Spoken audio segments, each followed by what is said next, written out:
Børnehuset Buen er et familiebehandlingstilbud under Hillerød Kommune. I børnehuset har vi gennem de senere år, det efterhånden nu en 5 års tid, også begyndt at arbejde med at bruge dyr, som man kalder dyrebart værktøj, kalder vi det, i vores arbejde med de udsatte børn og unge, som er tilknyttet her.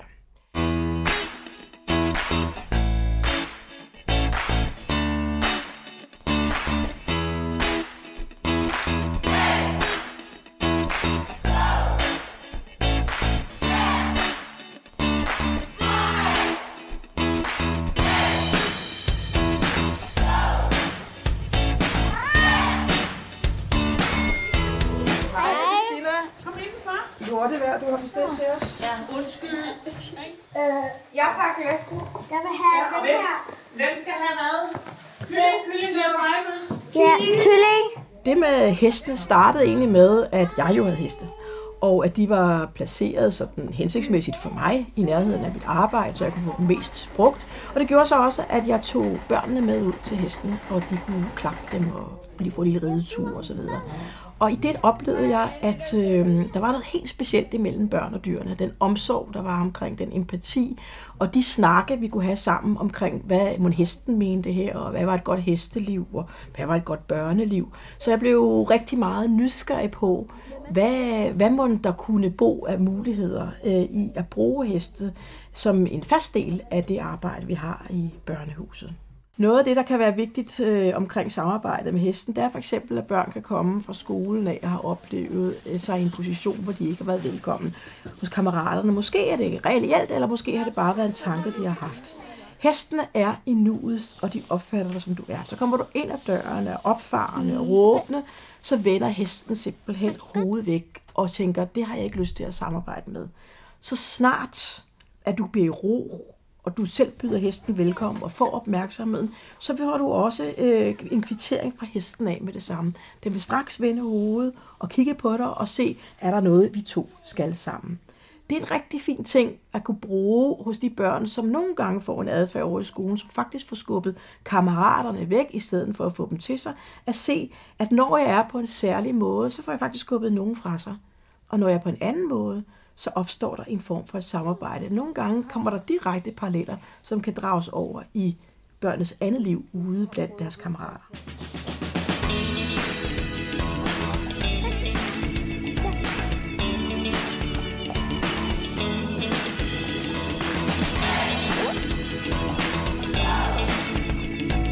Kan I huske, at vi var på skovtur sidst sammen lige inden i julen? Ja. Den tur, vi var rigtig mange ude. Hvad var det nu, de lavede ballade? De galopperede. Asne galopperede over marken, og Asne lavede Nora lavede et eller andet galopspring. Bukspring med dig? Ja. Blev I nervøse der? Nej. Slet ikke? Nej. Er der nogle steder, det er sjovere at ride end andre? Ja, når vi skal springe. Man skal springe, er det sjoveste? Ja. Jeg troede da, når vi var i skoven, der var det Også det, man kan træde i skoven. Det børnene får ud af relationen og samarbejdet med hesten, det er jo netop det, at hesten er ikke så lille et dyr, som man bare kan få den til at gøre præcis som man vil, med mindre at man får lavet et ordentligt samarbejde mellem sig selv og hesten. Og det at kunne flytte sig ud og tænke, hvordan egentlig er det at være hest, hvordan behandler man dem ordentligt, hvordan passer man dem ordentligt, og hvordan får jeg givet dem nogle signaler, så vi opnår noget sammen. Den opmærksomhed, som ikke er bare, det bliver på min måde, men det skal gøre det sammen, er rigtig vigtig for alle, men også meget vigtig for vores børn. Når dagen slutter, når hestene har fået deres mad, har fået deres halm ude på deres fold, og vi så er helt færdige ude i stallen, så rykker vi tilbage ind hos Bettina og slutter af med lidt eftermiddags tidlig aftenhygge, så er altid en kage eller en anden til den søde tand. Og så kommer forældrene og får en kop kaffe med, hvis tiden er til det, og henter deres børn og hører lige lidt om dagens bedrifter på hesteryg. Hvor skal vi hen? Hos nogle heste. Hvad er det der med ridning? Prøv at sige lidt om det der med at gå til ridning. Jeg synes, det er rigtig spændende at vide meget om heste, og at jeg synes, det er sjovt at ride. Fordi jeg synes, jeg bliver meget glad, når jeg er ude at ride hos Katla og sådan. Okay. Hvad med dig, Alex? Du får kys nu, kan jeg se. Jeg synes, det er rigtig rart at være ude hos hestene, så føler man bare, at man er helt alene sammen med dem, og man kan ride bare, når man har lyst. Hvem er det, I rider på? Katla, og nogle gange Asni. Og nogle gange Asni. Og hvad er det nu, de har det med hinanden, de to? Hvem er Asni i forhold til Katla? Asni, han er Katlas dreng. Det er rigtigt. Kan I huske, hvor lille han var, første gang I så ham? Ja, men han var stadig også fræk der. Ja, det var han. Han gad heller ikke ind i stallen og alt det der. Nej, det kan jeg rigtig godt. Det kan jeg huske, vi snakkede rigtig meget om, at han faktisk ikke lyttede særlig meget efter, hvad hans mor sagde. Ja. Er der nogle andre, der heller ikke gør det? Nå Ja, hun har ikke nogen mor, men jeg tænker børn, og der er også nogle børn, der kan finde på ikke at lytte efter deres mor. Ja. Det kan vi snakke rigtig meget om, at faktisk var han lidt som nogle børn, ikke? Ja. Hvor smiler han, hvor er han glad. Hurra, hurra, hurra.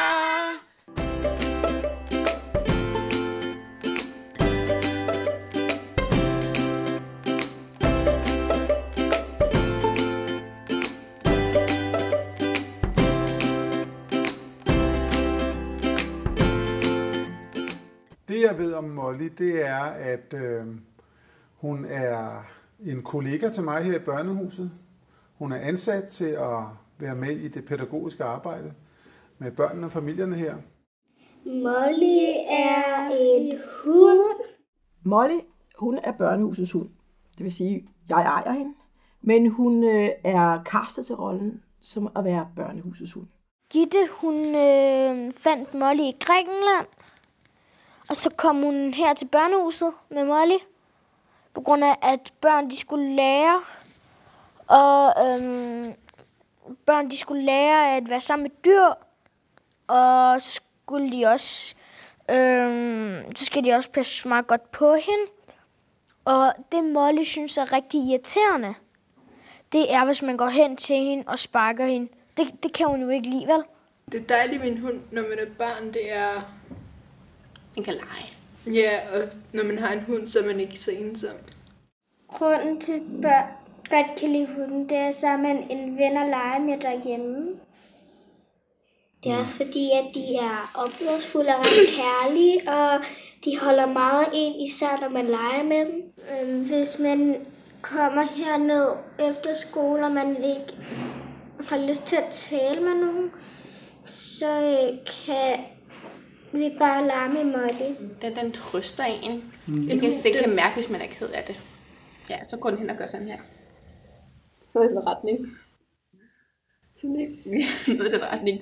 Det er den måde at sige, at du sikkert er ked af på. Ja. Ja. At det er okay, jeg er her sådan noget. Mig og Molly, vi er skøre begge to med hinanden. Hun møder hver dag på arbejde i børnehuset. Hun har de samme arbejdstider som mig af logistiksmæssige årsager, men hun har sit helt eget liv i børnehuset, som betyder, at jeg ikke nødvendigvis er her i huset, når hun er her.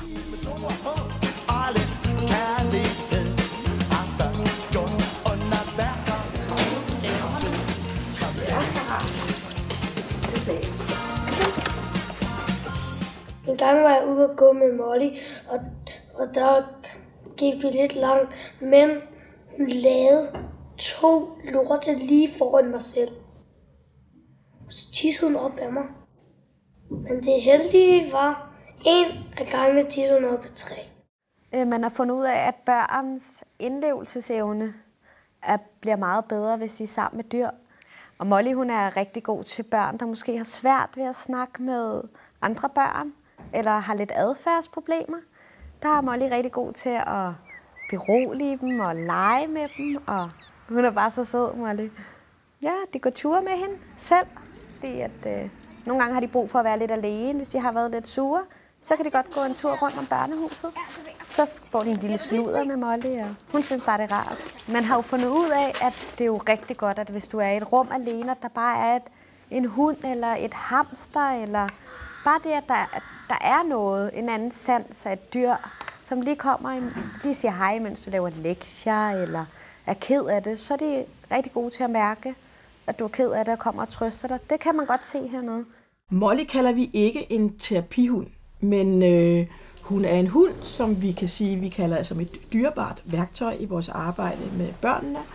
Og hendes funktion er at dels give stjernestunder, men også det med kontakten og empatien mellem børn og dyr, som vi mener, at Molly er med til at udvikle, og som kan være en vigtig kompetence i forhold til også at udvikle børns empati og kontakt og relationer til andre. Molly, hun er en hund, jeg er glad for, og hun er pæn og sød og rar. Hun er sød mod mig, så jeg er sød mod hende, og elsker hende. Wow, wow, wow.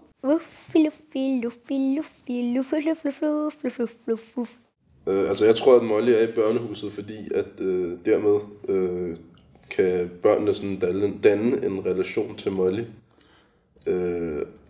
Og dermed kan de altså på længere sigt nok få skabt et andet bånd til måske mennesker, i form af det, de får skabt til et dyr, i form af en hund. Molly har fødselsdag, og der har hun jo, og det er i dag. Molly har fødselsdag, og der har hun jo i dag. Molly, længe leve! Wow! Og så er det lange hyl! Vi oplevede blandt andet, at kærligheden til Molly fra børnenes side gjorde, at børnene var meget skærpet omkring at forstå Molly. De ville rigtig gerne kunne forstå, hvordan hun havde det. Alle elsker Molly, men elsker Molly også os. Og derfor blev vi besluttet, at vi ville prøve at arbejde med en hundeterapeut og nogle børn sammen i forhold til at se, hvad sker der, når børn lærer at forstå hundens signaler, og kan det betyde en større opmærksomhed på i forhold til andre menneskers signaler. Hej, jeg hedder Sara Hvidberg, og jeg er hundetræner, og jeg glæder mig til at komme og skal lære Adam og Maria lidt omkring Mollys signaler, og hvordan de kan træne mod hende på en god måde, sådan så både hunden og de synes, at det er sjovt at være sammen.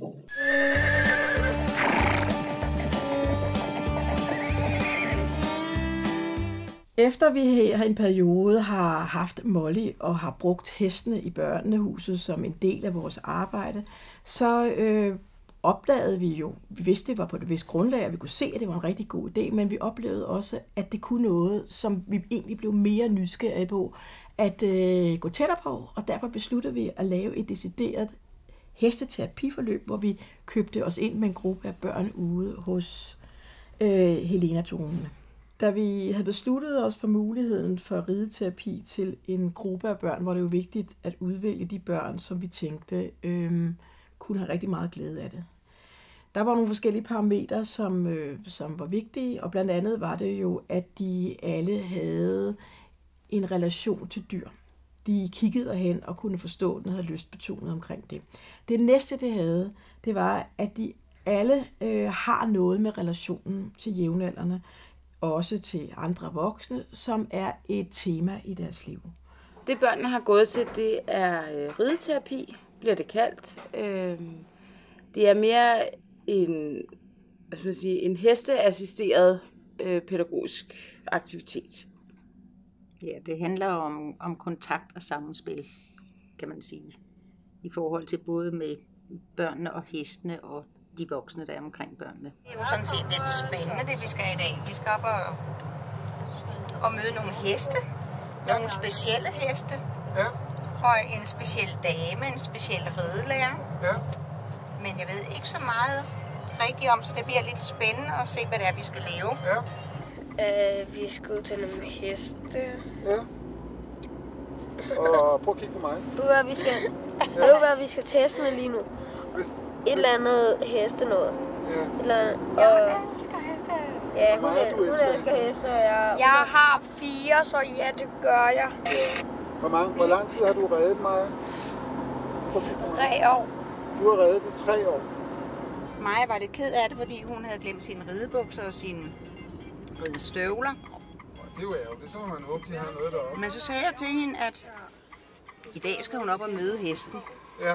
Men hvordan man skal møde hesten, det ved jeg ikke. Så jeg sagde, at vi må vente, til vi kommer derop, og så må vi snakke med hende. Men jeg mødte damen, og hun var rigtig sød. Når vi valgte at arbejde med Helena og Tone som det sted, hvor børnene gik i hesteterapi, så er det fordi, det er rigtig vigtigt for mig, at når vi går ud og bruger andre steder, og jeg har børn med, som ikke er mine egne børn, men forældrenes børn, så kan jeg stå inden for det.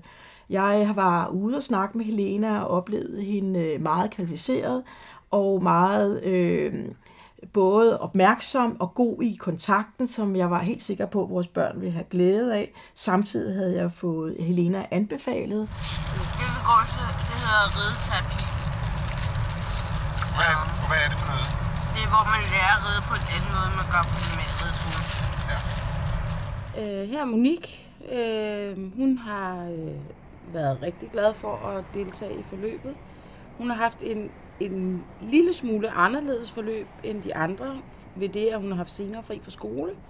Så hun er kommet senere derop, så hun har faktisk haft en af os, der har hentet hende alene. Hun har spist sin madpakke i bilen derop, og hun har haft alenetid med hest og den voksne, som er tilknyttet stedet, inden hun ligesom er kommet ud på ridebanen.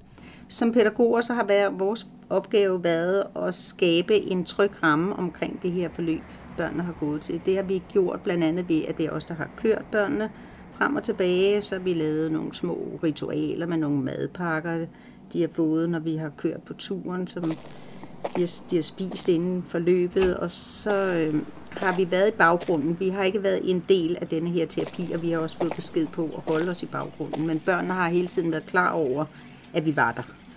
Så vi har kunnet træde til, hvis det har været nødvendigt. Helena, hvad hedder du? Jackie. Hej, Helena. Maja. Og du hedder Maja. Velkommen til. Tak. Det er jeg, der skal ride her hos os. Goddag. Hej, Helena hedder jeg. Monique. Henrik. Og det er dig, der skal gå til ridning her. Ja, dejligt. Du er lige kommet fra skole. Ja. De har hver haft tilknyttet en voksen fra stedet. Og der er de så gået ud i stalden til dem, og så har de været over at hente hestene på folden, tager dem ind og striler dem og sadler dem op og gør dem klar til ridningen. Skridt. Han spørger, skal vi ikke bare blive her, siger han.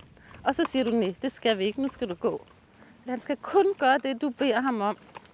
Og det har han lidt svært ved. Han siger hele tiden, skal vi ikke gøre det her, skal vi ikke gøre det her. Det skal vi bare ikke. Han skal gøre det, du beder ham om. Slutbrud. I dag er så første gang, at jeres børn kommer i rideterapi hos os. Og hver gang når det er første gang, så plejer vi altid at bruge rigtig lang tid på lige at lade hestene og børnene lære hinanden at kende, så der opstår tillid og kontakt. Hvis du skal have kontakt med Tokki, Monique, og du skal have kontakt med Prinsessa, og du skal have kontakt med Solfej, så er I nødt til at gøre, ligesom førerhesten gør op i flokken. Op på Island, hvor de kommer fra. Det er at drive hesten frem foran sig. Det forstår de her heste, og det reagerer de på. Og derfor så synes de, at I er nogle gode ledere, hvis I kan få dem til at gå frem foran jer. Og hvis I så også kan få dem hesten til at stoppe foran, og så går man frem foran ligesom et stykke lavkage foran hesten, og Jackie vil vise det lige om lidt, så tror hesten på jer, og når hesten tror på jer, så vil den tage hovedet ned. Og så vil den vise det der sit allerfarligste sted, det er oppe på nakken. For det er der rovdyrene angriber, men hvis den er tryg ved jer, så ved den, I ikke angriber, men I er nogle gode ledere. Og så vil den smaske med munden måske. Og så er den klar til at følge efter jer, og have tillid til jer og arbejde sammen med jer. Og så kan I få den til at gå helt løs efter jer, ned i brusen og herude på ridebanen og hvor som helst. Nej, I må ikke gå ned i brusen. Det var noget fis, ikke? Men I kan få hesten til at gå helt tæt på jer. Jackie har været med i forløbet, blandt andet fordi vi her i børnehuset har set en lidt urolig dreng, som har haft rigtig svært ved at tilpasse, hvornår der er plads til at være urolig. Helena, som er rideterapeut, har set det her rigtig fint og har har sat Jackie sammen med en hest, som også er urolig, og som har rigtig meget brug for, at dens rytter-menneske er rolig. Så det har været rigtig fint, at den her hest har spejlet Jackie rigtig meget. Og det har hjulpet Jackie rigtig meget til at komme ned i energiniveau. Faktisk fortæller Helena, at Jackie nogle gange er kommet så langt ned i energiniveau, at han faktisk er faldet helt hen. Han er nødt rigtig meget at ligge på ryggen af hesten og mærke rytmen og roen fra hesten. Maja, hun er en rigtig hestepige, som er rigtig glad for dyr, og Maja kendte noget til heste i forvejen. Og Maja er rigtig god til at ride, og det har været en rigtig god oplevelse for Maja at få lov til at have en hest, der var hendes, der var den, hun fik hver gang. Hvad med dig, Maja? Hvad har du lavet? Jeg har øvet mig for at ride uden bid og uden stigebøjler. Og så har jeg reddet rundt i parken sammen med prinsesser. Nej, vi kunne godt se, at du havde prøvet at ride før. Det var rigtig god kontakt med hesten, ikke også? Det har været rigtig hyggeligt. Hvad har I lavet? Vi har været ude at ride i parken, og så har vi været lidt over på banen. I starten var Monique utrolig stresset over, at hun var den sidste, der kom, og hun havde sidst fri, og så der var mange ting, hun skulle nå. Men ved det, at hun ikke blev presset, og der blev ikke stresset på tiden, så fandt Monique ligesom ud af, at man kunne godt være i det, og man behøvede ikke at skynde sig.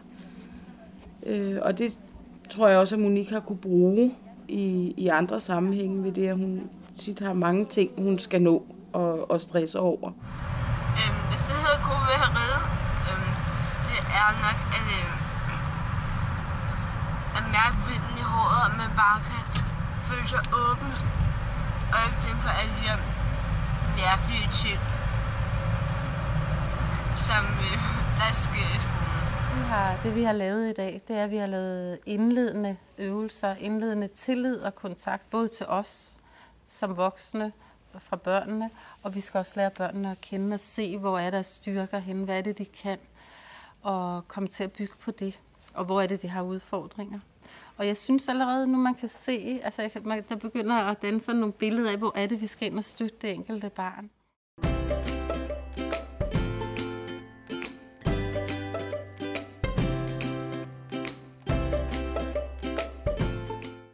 Det vi skal lave i dag er, at vi skal træne Molly.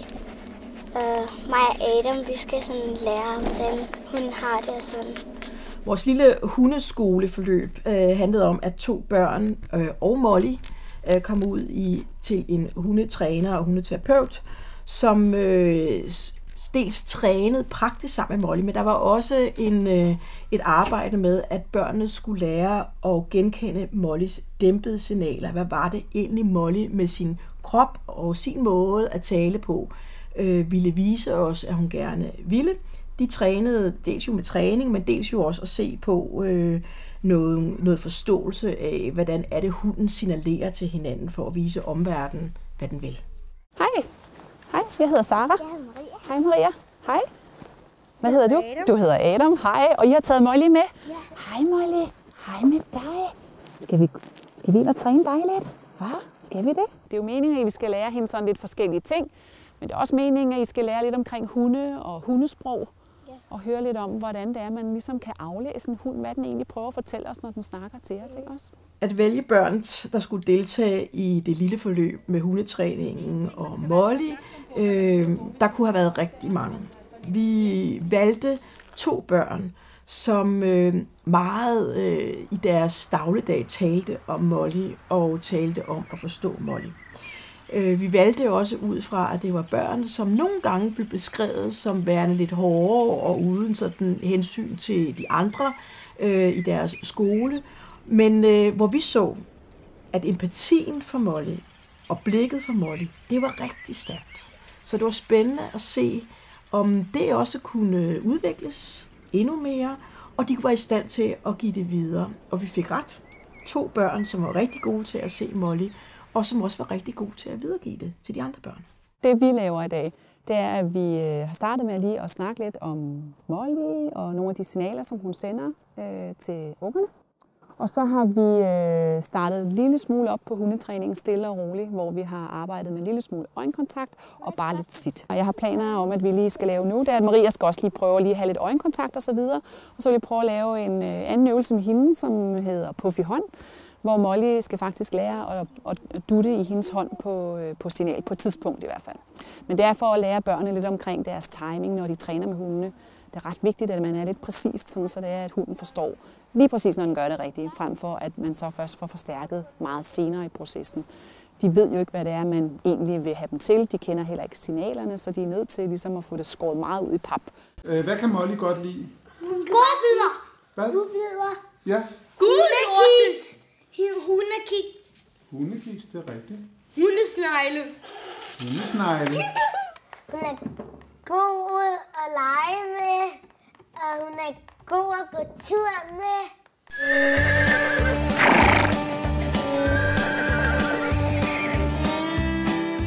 Godmorgen og velkommen til Buen.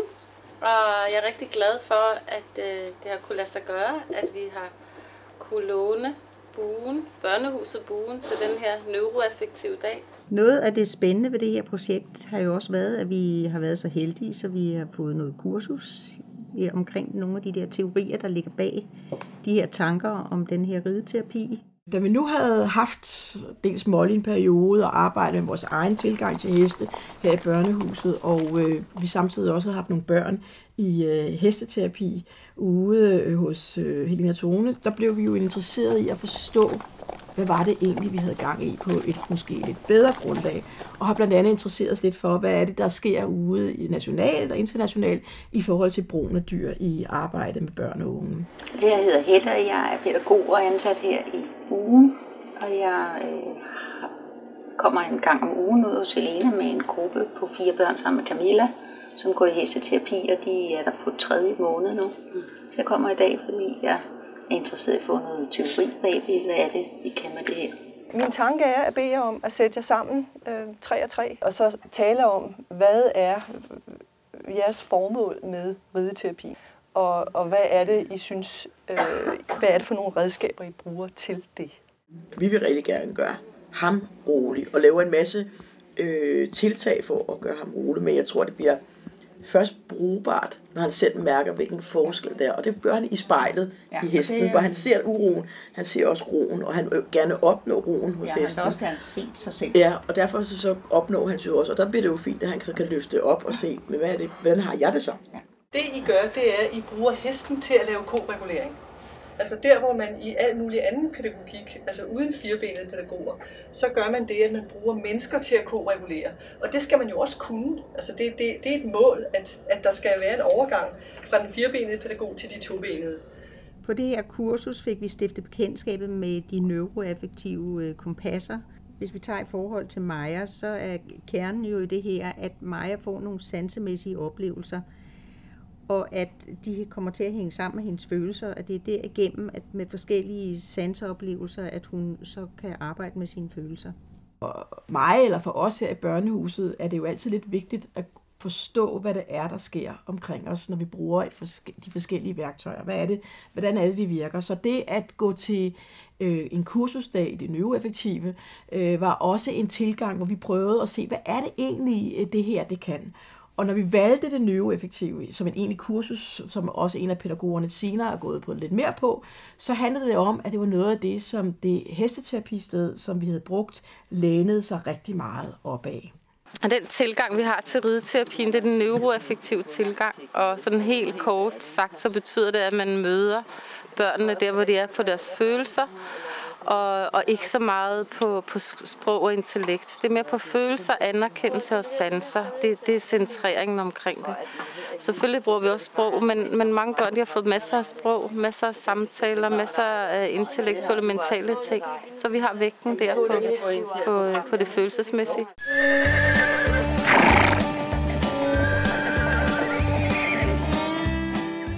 Hvad vi skal lave i dag? Vi skal lave horsemanship. Hvad er det nu, det er? Det er, når vi starter med at arbejde med hesten fra jorden. Nå, det plejer vi altid at gøre. Ja.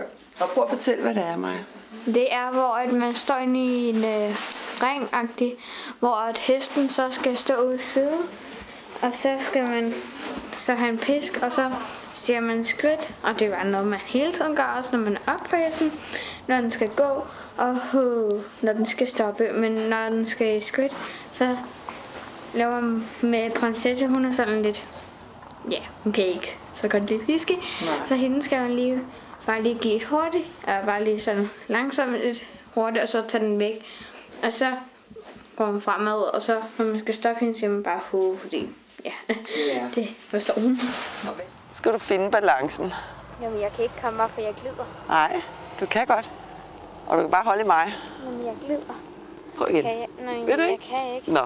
Altså, jo, jeg vil rigtig gerne, men jeg kan ikke, fordi... Altså... Er du glider for meget på strømperne? Ja. Nå. Altså, prøv at se. Der havde jeg en lille udfordring med noget, der var at stå op på hesten. Men jeg plejer godt at gøre det, men altså, det er jo en anderledes hest. Og jeg plejer at sadle på, når jeg gør det, men det havde jeg ikke, så jeg glider på hesten. Altså, og den udfordring må man bare tage. Hvis man vil noget, skal man også sætte sig for det. Det er ligesom, jeg satte mig for, jeg vil ride. Nu rider jeg. Jeg har reddet snart 2,5 år.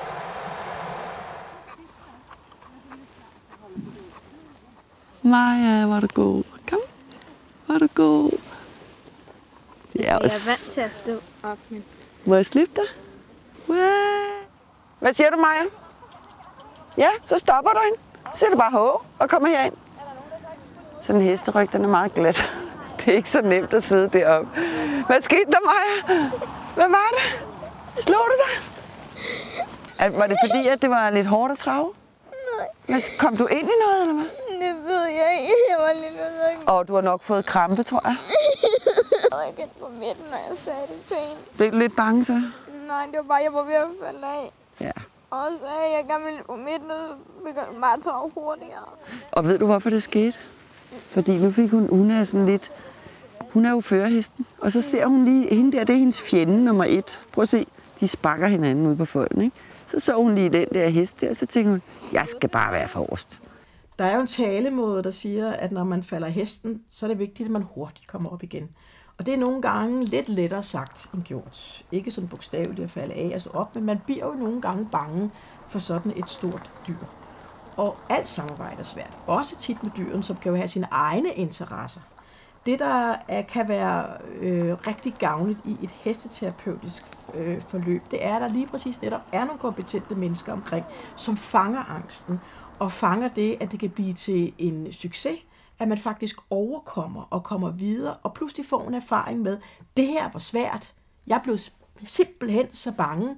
Det var lige et øjeblik ustyrtbart for mig, men jeg kom igennem det, og jeg er stadigvæk i live.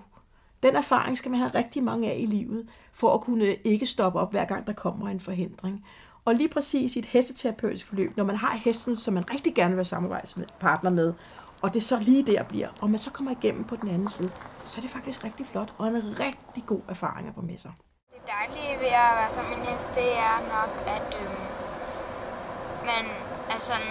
man har en at snakke med, uden at man kommer op og skændes.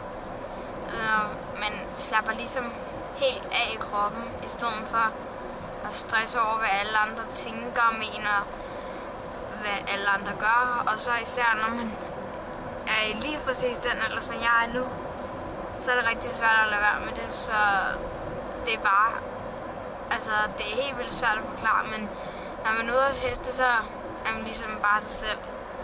Altså for eksempel, når man er på min alder, så kan det jo godt være, at så er man bange for, hvordan man ser ud, man er bange for, hvordan andre tænker om en, og man går op i hver en lille detalje, hvis nu, for eksempel, nu er jeg ret skør, men hvis jeg sætter mit hår op i en hestehale, må der ikke engang være en lille bule i mit hår, fordi så flipper jeg helt ud.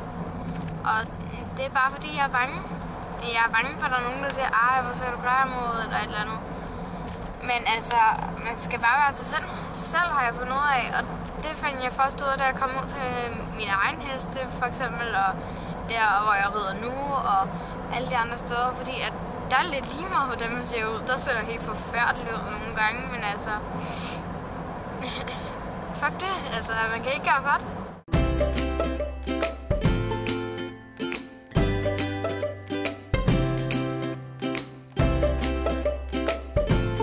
Jeg har faktisk gjort det, jeg har taget sådan en plakat med til jer. Og den har jeg liggende lige der. Og der står hundesprog heroppe, ikke? Det er sådan en plakat, man kan bestille. Og der er jo rigtig mange forskellige seancer med sådan en hund her jo, ikke? Det er den samme hund, men den viser alt muligt forskelligt. Om den er glad, eller om den føler sig stresset, eller om den gerne vil lege osv. Og den her plakat havde jeg faktisk tænkt mig, at vi skulle hænge op her i børnehuset. Nogle af de vigtigste, ja, som I skal kunne kende til jo, og som de andre børn her i børnehuset også skal kende til. Hvor ørerne er helt tilbage, og halen er nede, og man kan se, at hunden er sådan lidt lav i kropssproget, og vægten er lidt på bagpartiet. For så kan man nå at komme væk. Så betyder det faktisk netop, at man er nervøs, ikke? Nu sidder vi her i sofaen med Molly. Og vi er jo sådan lidt tætte med hende, ikke også? Og vi synes ligesom, det er lidt hyggeligt, at hun skal sidde her. Og det er måske også okay for hende, men man kan godt se, at hun stresser lidt ved det, fordi hun sidder og hun halser. Kan I se det? Ja. Og hvis man sådan læner sig for meget ind over hende, og gør sådan, så selvfølgelig slikker hun op og vil gerne hilse. Men hun blinker også en del med øjnene og vender faktisk hovedet væk igen. Så det er okay. Og så vil hun egentlig helst gerne være nede på gulvet. Kan I lægge mærke til det? Vi presser hende lidt til at sidde heroppe lige nu, ikke? Fordi jeg tænker, det kunne være meget hyggeligt, du sad lige her. Men hvis hun helt selv skulle vælge, så tror jeg faktisk, at hun helst vil vælge at være nede på gulvet. Og være lidt væk fra os, ikke? Det kan vi gøre lige om lidt. Men kan I se, at hun blinker med øjnene, og hun faktisk også lige slikkede sig af munden lige der før? Kan I se, nu gaber hun? Ja. Og det er ikke, fordi hun er træt lige nu. Det er faktisk, fordi hun slikker sig selv på næsen. Ja, og det er faktisk, hun viser hun alle signalerne. Ja, at hun gerne vil have fred. Skal vi prøve at flytte hænderne og så se, hvad hun gør? Ja. Hun vil hellere ned og ligge på gulvet.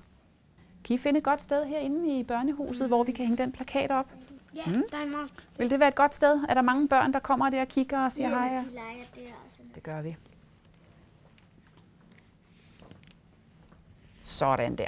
Så kan alle læse, hvordan Molly har det. Vi har en hund, der hedder Molly. Hun er meget sjov at lege med, på grund af, man kan sige alt til hende jo.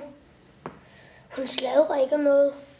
Igen var det med valget af hundetræner vigtigt, at det var nogen, vi havde fået anbefalet, og vi gennem samtaler med Sara, som blev valgt, hun kommer fra Troldesminde Hundeklinik, fik vi også indtrykket af en person, som vidste, hvad hun havde mellem hænderne, og Sara var med på netop præcis jobbet med at lade børnene se og forstå Molly mere, end det egentlig handlede om, at Molly skulle kunne lære nogle flere kunstnere. Så er I klar igen i dag til vores 3. time sammen, og du er jo blevet klippet. Ja. Så vi skal ud og lufte din frisyr lidt også. Ja, men vi skal ud på gaden, og vi skal ud og gå en tur med Molly. Vi skal se, hvordan hun har det, når hun er ude og gå tur, og vi skal lægge lidt mærke til, om der er noget, vi kan gøre for hende, sådan så hun har en rigtig god tur, når hun er ude. Om der er noget, vi skal være opmærksom på i forhold til, når vi møder fremmede mennesker, for eksempel måske mennesker, der ikke kan lide hunde. Det kan også være, at vi møder en hund, når vi er ude og gå, og der kunne det jo være spændende at se, hvad Molly signalerer, hvad hun snakker med den anden hund om, når det er, de mødes. Så en ting, man skal være lidt opmærksom på, når man er ude og gå med sin hund, og især når man har sådan en flexline på, som det hedder, det er jo, at hvis man går steder, hvor der kan være cykler eller biler eller noget, så kan det faktisk være lidt farligt, fordi hunden lige pludselig ser et eller andet, og så kan den løbe afsted. Så det er vigtigt, at man hele tiden sådan orienterer sig i trafikken, eller der, hvor man går i hvert fald, og holder øje med, om der kommer cykler eller biler eller noget. Og hvis der gør det, så er det ret vigtigt, at man lige får kortet snoren ind, sådan så det er, at man har mere styr på hende jo, ikke? Dygtig pige. Okay? Så I korter snoren ind, sådan så hvis hun skulle komme til at løbe ud, for eksempel til den ene side eller noget, så ville det ikke være lige så langt, hun kunne komme i forhold til, hvis det var en helt løs line. Så vi lige, der kom en cykel, og der kommer faktisk nogle flere der. Så kan vi godt prøve lige igen at filme her. Får du helt lige ned sit. Dygtig. Se, nu kommer der 3 hunde hernede, som vi jo kan prøve at lade Molly hilse på, ikke? Ja. Nu kan vi lige prøve at se, hvad hun gør, når hun er på vej ned mod de andre hunde. Nu snuser hun lidt i jorden. Og det kan være både, fordi der er en god færd, men det kan også være, fordi hun prøver at dæmpe de andre hunde lidt og fortælle, at hun ikke rigtig er ude på noget, ikke? Så ser vi lige, hvad hun gør her. Ups. Så prøver du så vidt muligt at give hende snor, sådan så hun har mulighed for sådan så hun har mulighed for at, at have lidt frihed, jo ikke? Så rystede hun så lige der, kunne I se det? Så mens hun lige får lov at hilse, så holder du godt øje med hende hele tiden. og ser, at hun synes, at det er okay for hende at være her. Ikke? Hvis hun begynder at trække lidt væk og har brug for det, så lader man hende få lidt længere snor, og så kan hun bare trække væk, jo ikke? Men lige nu har hun mulighed for at trække snoren, ikke? Hvis hun har lyst til det. Ja, det har hun, fordi den er helt løs, kan du se. Så er det okay, ikke? Og så passer du på med at give godbidder, Maria, når der er andre hunde. Kan du se det? Fordi så er der lige pludselig noget, man skal kæmpe om. Det er ligesom, hvis man kun har 1 is og 2 børn. Det duer ikke. Og selvom du måske har masser af godbidder, ikke, så vil Molly, hun er jo rigtig glad for mad, så hun vil gerne have dem alle sammen. Så kan man jo gøre det, at man prøver at rejse sig op. Prøv at se, om du gør det. Det virker som om, hun trækker lidt baglæns. Og så kan du prøve at se, om hun gerne vil gå videre. Og hvis hun har lyst til det, så er det jo fint. Det er dig, der holder den. Kan du ikke gøre det? Kom nu. Adam, du er da ikke bange for lidt hundeprut. Er du det? Ja, jeg er bare Molly. Du skal vente til, når hun lader lorten gå tur. Jeg kaster op. Jeg kaster op. Der er en pose mellem din hånd og... Jeg kaster op. Jeg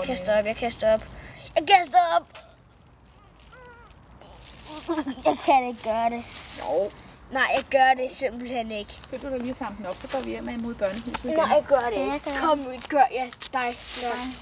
Gør det. Så gør du noget om dag for små børn. Jeg har lavet brudt i blikket. Det var svært, mig, Adam. Jeg hader det. Ja. Hvad siger du med, hvis du får en barn engang, tror du kunne finde på at skifte ble på dit egen søn? Ja. Hvis han havde brug for det, det kunne du godt. Så vil du overkomme det. Ja. Og for satan lugter mig. Så er det vores sidste dag, vi skal mødes i dag. Ja. Ikke også? Og så skal vi først mødes. Næste gang vi skal mødes, så er det der, hvor I skal lære alt det, I har lært til de andre børn i børnehuset. Ja.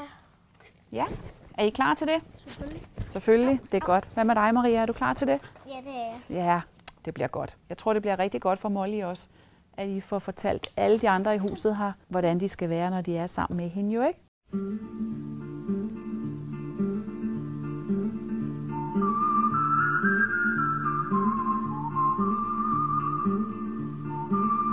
Det er sidste gang til rideterapi. Børnene har glædet sig rigtig meget. De er lidt kede af, at jeg skulle stoppe. De har været rigtig, rigtig glade for at være herude. Så det er lidt med blandede følelser. Og jeg tror også, at vi skal høre lidt om, hvad de har fået ud af det. Hvad de hver især har fået ud af det. Det er vores afslutning i dag. Og det vi skal, det er, at noget af det, de kender, og det de plejer, det gør vi. Og så skal de jo have mulighed for at selv bestemme, hvordan de siger farvel til hestene, og selv bestemme, hvad de laver sammen med hestene resten af tiden. Og så skal vi jo ind og have æbleskiver og kakao til sidst. Sådan. Fint, det er udmærket. Man må gerne græde på hesten. Du har fået den til at tølte og trave en omgang. Tag hende bare ned i far. Bare forfra igen. Nu skal du stoppe. Fordi... Ja, hop af. Fordi, ved du hvad, hun kan ikke lide, du skriger så højt. Nej, men jeg prøver at stoppe endnu mere rinde tak i jo. Ja, og ved du hvad, men hun kan ikke gøre for det, fordi du bliver så hissig. Det er fordi, du bliver hissig, så bliver hun også hissig. Så du er nødt til at berolige dig selv. Og når du har beroliget dig selv, så er du klar igen. Det er fint lige at hoppe af og tage en pause og sige, okay, nu trækker jeg sgu lige vejret. Og tager det stille og roligt. En af de dage, hvor det var rigtig svært for mig, det var faktisk den sidste dag, hvor Maja med stor sorg tog op til sin aktivitet, fordi hun skulle op og sige farvel til sin hest. Det var hun faktisk meget påvirket af, og hun starter jo ud med at ride, og pludselig så er hesten, som er en førerhest, men det var den så ikke lige på det tidspunkt, den på at løbe op hele tiden, og Maja har svært ved at få den til at gøre det, hun gerne vil have den, og bliver rigtig ked af det, og bliver meget frustreret. Men viser alligevel, at på trods af det, så samarbejder hun med den voksne, som er der til at støtte hende og hjælpe hende til at blive i aktiviteten. Hun formår at få styr på sin hest, og tingene så lykkes for hende alligevel. Og det synes jeg er super godt. Og det har jeg set mange gange i det her forløb, at Maja har været ude i nogle følelsesmæssige frustrationer, men alligevel har hentet sig selv tilbage og er blevet i forløbet og fået lavet noget rigtig godt, og hun er faktisk blevet rigtig god til at ride. Og så har hun haft en rigtig stor kærlighed til den hest, som tror jeg, hun bærer med sig Ja, det værste det var jo, at for mig det var sidste gang, og hun ikke kunne nå at rette det, og hun var bange for at lave en fejl. Og så laver man jo netop en fejl. Og jo mere man spænder op og bliver ked af det, jo mere spænder hesten op. Og det var det, der skete for hende. Hvad var der sket med hesten, Monique? Jamen, han var blevet meget rolig, så det lød som om. Han kunne ikke så stille, og han så i hvert fald bange ud. Sådan noget. Han virkede utrolig sur. Ved du hvad? Du har overrasket mig i dag. Jeg troede faktisk ikke, du kunne styre ham ud på den store volde. Du vil købe ham? Han er bare ikke til salg. Jeg vil ikke sælge ham, selvom han er fræk. Værsgo, I 2 damer. Tak for det. Er det lækkert, Dirk? Du glædede dig også rigtig meget. Fik I sagt farvel til jeres heste, og fik kysset lidt på dem? Og... Ja, det gjorde jeg. Nå, det var godt. Det gjorde vi helt sikkert alle sammen, tror jeg. Og jeg har også fået tude, og du har jo haft hele vejen igennem. Alle de 3 måneder, så har det været dig og prinsesser, der har været par. Ja. Og så synes jeg var så ked af det, da jeg skulle væk fra hende. Ja, og det ved jeg godt. Jeg ved godt, det var det handlede om. Jeg ved faktisk godt, at det var det, der var helt galt hele tiden. Og ikke noget lykkedes, og det hele var noget møg og sådan noget, ikke? Men du har været rigtig glad for det. Og jeg synes, altså i dag, der ville du jo gerne valgte, du rigtig gerne ville ride selv. Og det synes, selvom du ikke selv synes, det gik så godt med at styre, så synes jeg faktisk, at det gik rigtig godt. Og du blev ved mig, og du blev ved, og så kom Helena lige ind og hjalp dig også, og så blev du ved. Så det synes jeg gik rigtig godt. Og jeg tænker, at du skulle sige farvel i dag, og det var rigtig svært for dig. Og jeg ville næsten ønske, Peter havde været med ude og filme, da du fik sagt farvel, for det var rigtig, rigtig smukt. Ikke også? Og I fik sagt rigtig godt farvel til hinanden. Så Jackie, så er det dig. Jeg har været rigtig meget sammen med dig og Solfejr. Ja.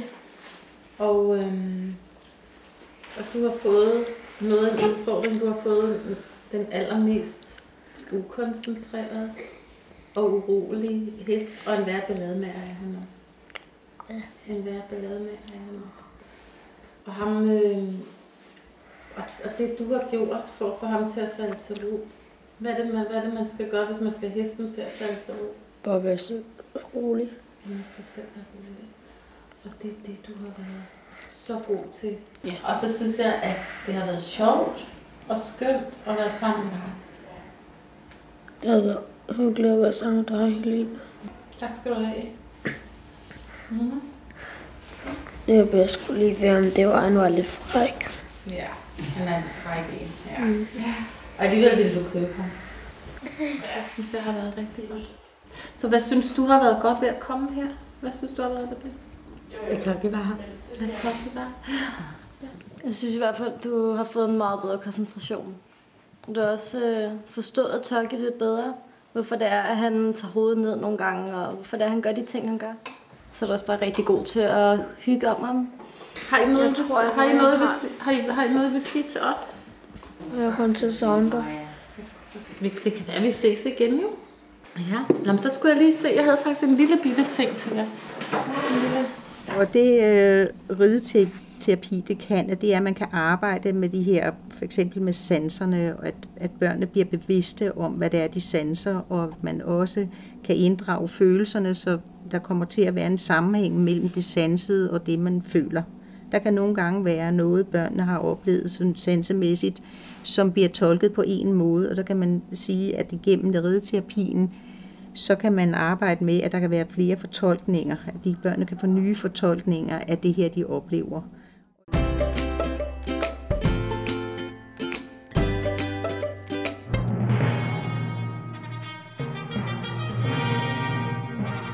Vi fik en videre ideen om, at nu havde vi fået 2 børn, som faktisk er blevet rigtig dygtige til at kunne genkende Mollys signaler. At udbrede til resten af huset, og samtidig ophøje de 2 børn, som virkelig havde arbejdet godt med det, til at de lavede en undervisningsdag sammen med hundeterapeuten og træneren, og de der underviste resten af børnehusets børn i, hvordan man kunne forstå Molly. Men I 2, I skal jo være Mollys ambassadører i børnehuset. Kom så ind.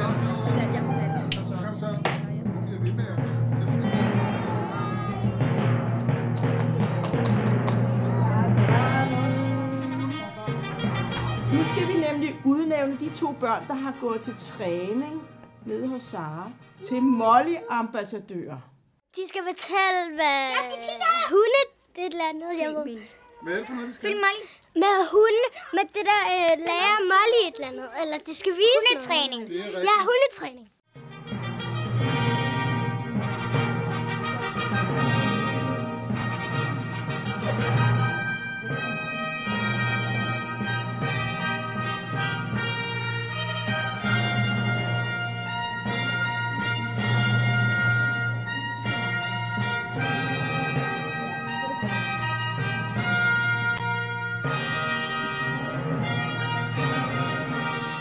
Vi står jo her i dag, fordi at vi har mødtes nogle gange, hvor vi har snakket lidt omkring Molly, vi har trænet lidt med hende, og vi har snakket omkring et hundesprog. Og alt det, som vi har snakket om, det skal I gerne fortælle videre i dag, sådan så alle børnene her i huset lærer, hvordan de kan være rigtig søde over for Molly. Når det er, at hunden er lidt ked af den situation, de er i. For eksempel, hvis man kommer over og gerne vil hilse på dem, og man måske tager hovedet helt ned i hovedet på sin hund, så kan hunden godt synes, det bliver lidt meget, og så viser den det, der hedder de dæmpende signaler. Kan du huske nogle af de dæmpende signaler, vi har talt om? Ja, hvis den tager tungen ud, og hvis den trækker vejret hurtigt, så betyder det enten, at den er stresset, eller at den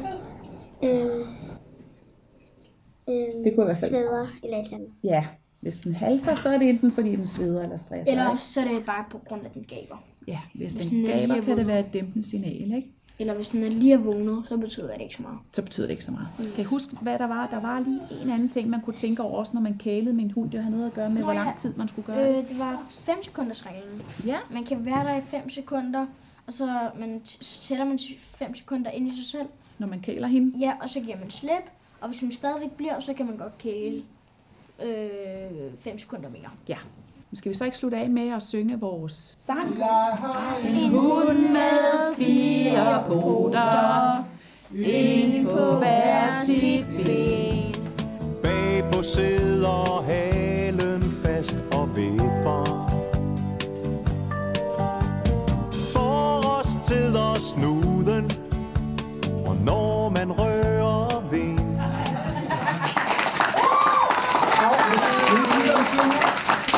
Vi sang den sammen. Når jeg bliver stor, vil jeg sælge en hund. En gravhund. Og når jeg bliver stor, vil jeg også have en Ferrari.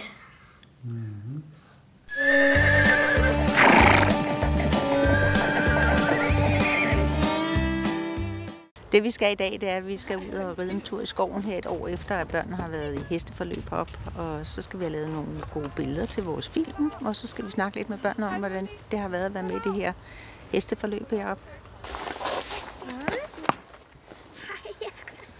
Også i anledning af, at vi skulle lave den her film, besluttede vi efter at have de 3 minutters hesteterapi alligevel at vende tilbage året efter med samme gruppe af børn. Og dels skulle få hilst på hesten igen, det var meget vigtigt for børnene, men også terapeuten, men også derpå en snak om, hvad var det børnene kunne huske, hvad tog de med sig fra terapien? Hvordan havde det været, og hvordan var det nu at vende tilbage? Hvordan går det med at rense hove? Har du glemt det? Nej, det kan jeg da se.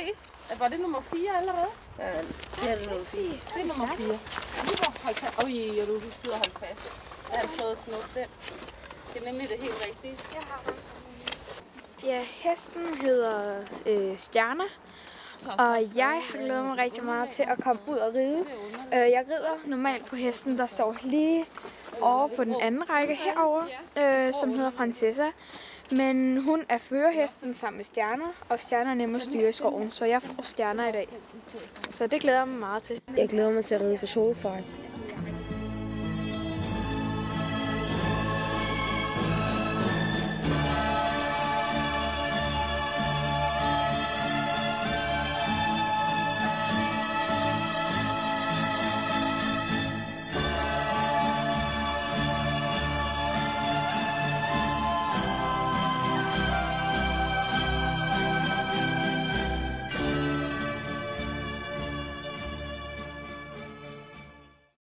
Det var rigtig dejligt at se jer igen. Det var lang tid siden, det var et helt år siden, I stoppede. Nå, Jackie, når du sådan ser tilbage på hele det her forløb med ridningen og rideterapien, hvad synes du så har været det bedste?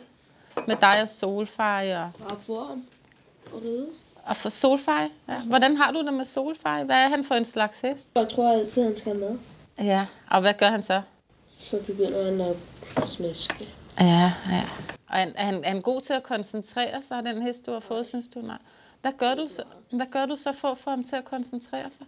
Det ved jeg det ikke. Jeg sætter min hånd på hans mule. Ja. Men det der med, at du sætter hesten på, eller hånden på mulen, hvad er det gør ved Solfej? Jeg slapper af. Jeg kan huske, når du kunne gøre hesten klar, så stod du inde i boksen med den hest der hoppede og dansede. Og så pludselig så at Jackie så sådan her med hånden op på panden af hesten, så siger, hvad laver du? Jeg healer den, sagde du, ikke? Og hesten stod helt stille. Ja. Og så når den stod helt stille, så gik du ind og strilede videre. Når den blev rolig, så gik du tilbage, og så stille var. Det var jeg helt forundret over at se, hvordan du kunne få sådan en hest til at være. Monique, det er jo så et år siden, du stoppede her til rideterapien. Hvad har det været det bedste for dig? Når man kommer herover, der kan man bare blive helt rolig. Og holde op med at tænke på alt det, man ikke rigtig har lyst til at tænke på. Og man kan bare slappe af. Og der er nogle rigtig, rigtig søde mennesker hernede. Og de har nogle dejlige heste. Så man kan bare slappe helt af og være 100% sig selv. Uden at man bliver dømt på nogen måde. Fordi hestene kan ikke dømme dig.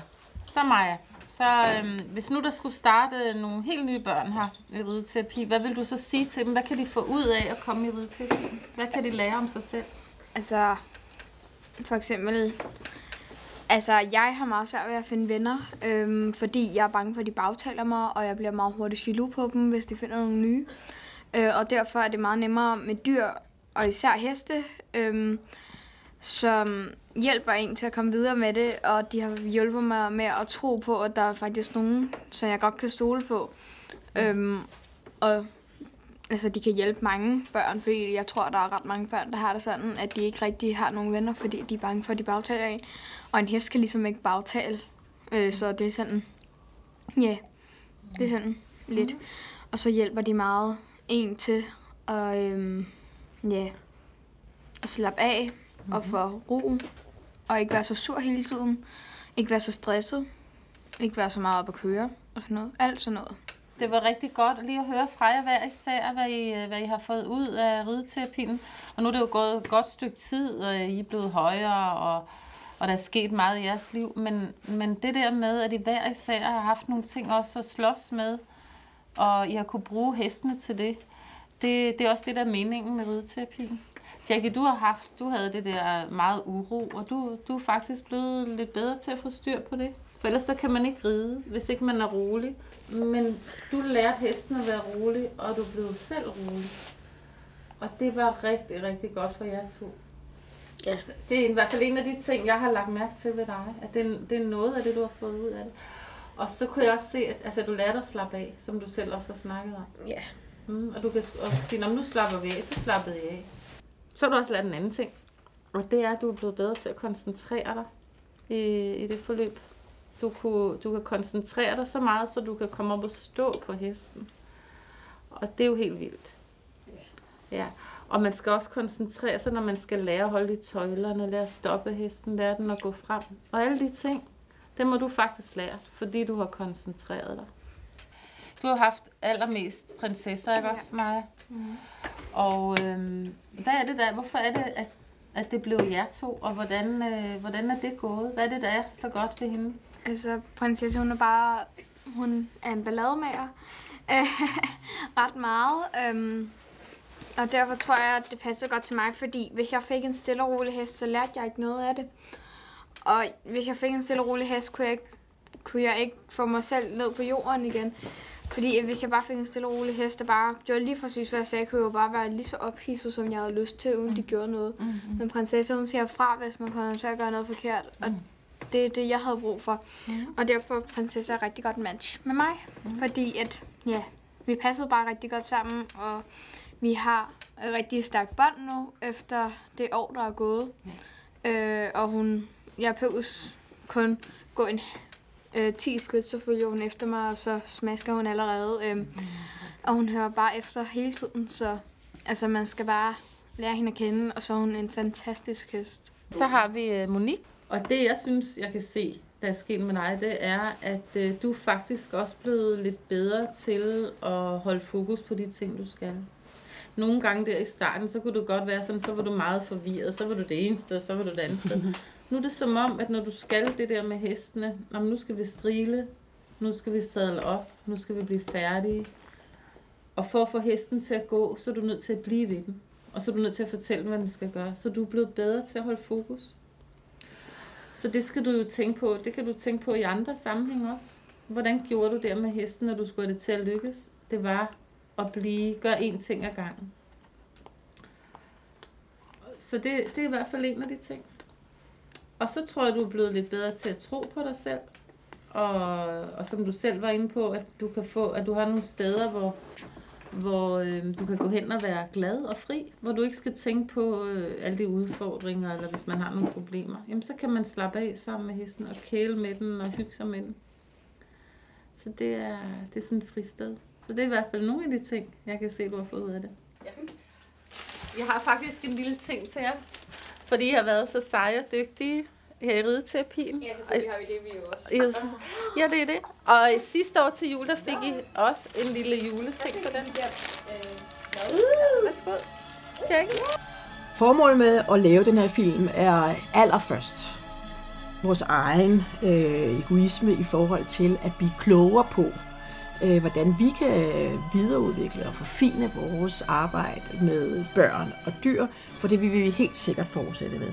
Men der er også det formål, at vi egentlig gerne vil inspirere andre, som måske på samme måde som os arbejder med udsatte børn og unge, og dermed også kunne overveje, jeg ved om det også var en mulighed for os at inddrage dyr i dette arbejde. Du kan få kvinder og kager og jordbær for sjov.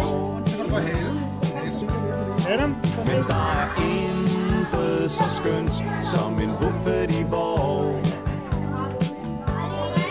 Og når min hund skal ud om natten og løfte venstre ben. Splid brud finale, nu står jeg nu.